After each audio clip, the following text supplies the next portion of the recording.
tukibeti mkeka kwetu uhakika jamvi kushinda. Yani Maniu na Lipuli alafu Lipuli anashinda. Zawadi kibao usisahau pia na discount. Mkeka hauchaniki usipotiki tu na kesha. Ya nini tukufiche huko zama za wazi, ndo same pekee yenye bonus shazi. Si pengine vunja beti mzazi, withdraw pata mkwanja wako papo hapo twende kazi.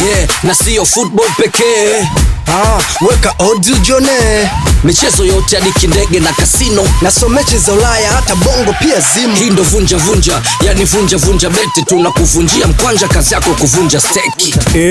Vunja bei bet, hakuna kusuasua. Odds kali, ushindi faster, hapa ni pesa tu. Bet sasa na Vunja bei bet. Vunja bei bet, the home of too much money.